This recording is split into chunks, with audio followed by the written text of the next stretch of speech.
So the Justice League Snyder Cut trailer is here, or Zack Snyder's Justice League trailer, if you want to call it that. So wow, what a freaking awesome trailer. Let me know if you liked it, if you disliked it, because some people did dislike it. Some people seem to think Darkseid looks nothing like he does in the animated series with Darkseid, but I think Darkseid looks pretty badass. So if you are new around here, make sure to subscribe. Check us out on Twitter, WarstuG. I would much appreciate that. Instagram at Warstu if you want to know what I look like. We've been covering the Snyder Cut since before it was cool. We've covered it since back in 2017. If you go through the channel's history, I've covered it throughout from 2017 to literally the release date. And now we are less than a month away until the release, and I cannot wait for this movie to come out because I've been hyping up for years. So the trailer starts so freaking strong. We see the death of the Man of Steel ripple throughout. You even see it ripple in the sense that you see the sound waves breaks time almost like the whole universe, the whole world is feeling the death of the strongest being force there is. We know Superman isn't really dead, so let's just say he's depowered, and we know he comes back with his black suit, which presumably in the comics we know it's the recovery suit, so we just presume it's the recovery suit there. This scene is very powerful. Obviously this is from BVS, it's just a much better version angle of the screen. So then it fires into the bells being rung. Superman is dead. Lex Luthor, the god is Superman is dead. The bells being rung out in the dark among the stars.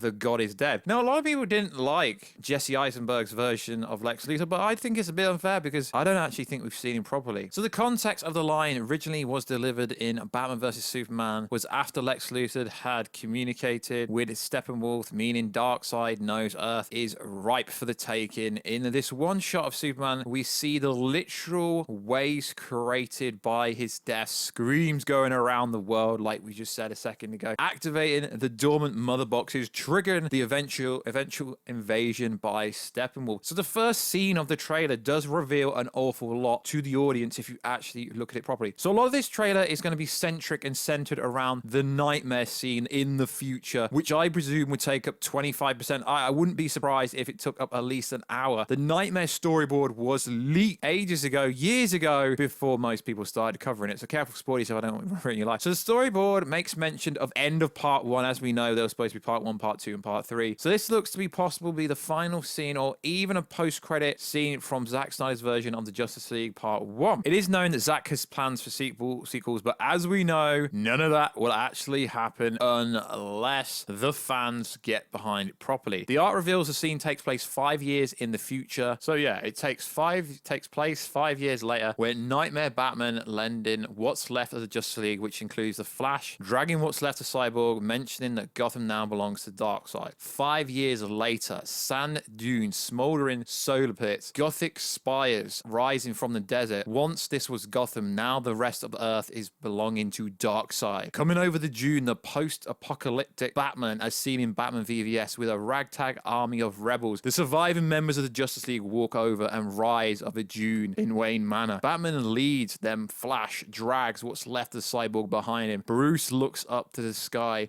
grimly. We need to get inside before night. He's coming. So it's very interesting in telling because there's so much information about the Knightmare scene already out there. We know it's going to be a big part of this movie. The Knightmare scene in Batman vs. Superman Dawn of Justice was far more than a setup than people realized. Zack Snyder said that himself. They were working and reaching towards a post-apocalyptic world centering around the Flash, surprise time travel visit in Bruce Batcave in Batman vs. Superman. You know where he says, "Am I too early? Am I too early?" Batman's nightmare dream about the end of a world, and that is the new context we've got in the new trailer. The trailer moves from Lex Luthor to Bruce Wayne saying, "I had a dream, almost like a premonition," with the new footage in the trailer in a trench coat from the Nightmare future, which is insane. It's our first glimpse of the BVS Nightmare world. Was one of the biggest things that come out of Zack Snyder's original version of the Justice League, and it was a major part of the overall Justice League plan, you know, the 5-movie plan. So expect this to be a massive influence throughout the whole movie. Batman in Nightmare, along along with Ray Fisher's cyborg, another character that is pinnacle to everything because he is really powerful. The idea of the Knightmare is to show the consequences of the losses experienced by the loss of Superman, how he's important, not just a physical hero to fight off bad guys, but also a symbol of inspiration, a symbol of hope. That is why everyone loves Superman. If you lose the symbol or it's twisted, as Jonathan Kent once said in Man of Steel, whoever the man is, a good character or bad, it's going to change the world. The Knightmare, Joker, lives in society. Now this is being turned into a rolling meme. Zack Snyder and Jared Leto embraced the meme head on. The character reveal, where he had Leto say the highly memed, "We live in a society," and it was trending on Twitter. Before we even see his face, Leto's Joker is one of the things added in the 4 to 5 minutes of additional photography that was concluded and conducted around October time last year, which is pretty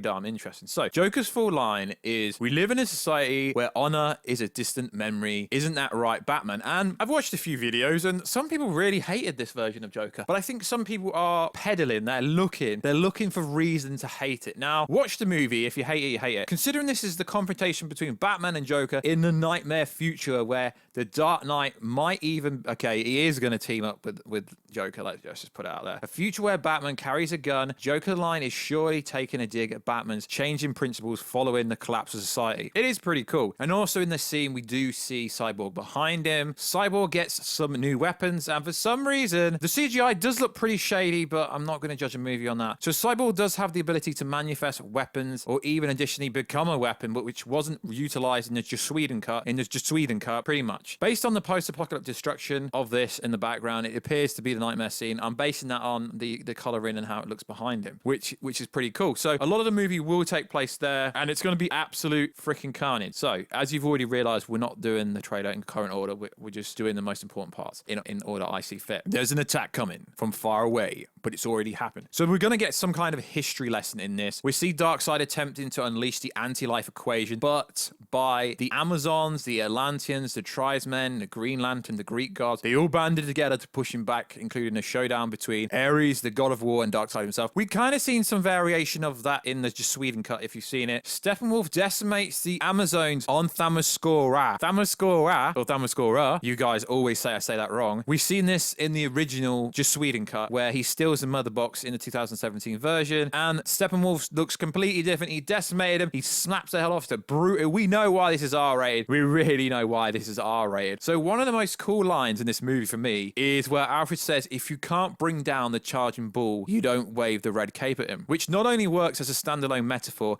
and no, it's not supposed to be your freaking MCU a comical joke. It also serves as a warning about bringing back Superman, the red cape, to take on Steppenwolf, the bull, and he's got a horn, so it is pretty funny. So not only are we getting a new Batmobile in Robert Pattinson's Batman, we're also getting a different one in this. So Batman has a war machine. Fans of the Frank Miller classic Dark Knight Returns will largely inspire Ben Affleck's take on Batman. Should be more thrilled as the teased a tank-like Batmobile war machine seamlessly ripped from the pages, but Zack Snyder does rip shit from the pages, don't he? So we get to see Iris West, played by Chrissy Clemens, I don't know how to say it, which is going to be freaking cool. Now, at the moment, they are trying to recast Iris West for the Flash movie that starts shooting in England in April. Now, I don't know why they're going to do that. Hopefully, she can keep a job, because I think she's going to kill it. Now, one of the early leaks did reveal that Ezra Miller was in a scene where he saved her, and for some reason, the VFX wasn't finished at all, but it wasn't used. Now, also, we see, this is cool, because Darkseid is an absolute beast. If anyone knows anything about comic books, which a lot of people that watch these movies don't, I've seen a lot of polls recently, Thanos, Darkseid, who wins? A lot of people say Thanos. No, literally, Darkseid could flick his finger and take a Thanos down easily. So Darkseid is coming. It's been known for years that in Snyder's version, Darkseid will be coming, but the extent was not known. We didn't think we'd actually physically get to see him in the movie. Everyone thought the Boom and Troop scene right at the end, and this movie ends very differently to the Sweden cut. Everyone thought we were going to get the Darkseid scene right at the end where he's on Apocalypse and he's looking down them, but no, that's not how it goes down. But also, we are getting an introduction to the new gods, which is cool because no one's seen this coming. We get to see Decide. I don't know how you say it. He's a master torturer, and the leader of Darkseid's elites and Furies, Granny Goodness. But is she goodness? So Steppenwolf promises this world will fall, and it was the original line in the original marketing campaign, but since the line was a message from Darkseid, as we see in the new trailer, it's obvious it got lost along the way. So yeah, that's the big points I picked up from this trailer, which I thought was pretty cool. Obviously, there are some other bits that I haven't really gone over in much detail. Cyborg interfaces with the mother boxes, as we know. Essentially, he is kind of a mother box. The Flash time travels to reverse an explosion. It looks like the Flash is expected to channel the Speed Force to turn back in time, and we see the representation of some kind of explosion as the Flash runs towards the explosion. We can see the ground resembling itself in front of him in an explosion ahead, and it basically kind of shows you that he is running back in time, which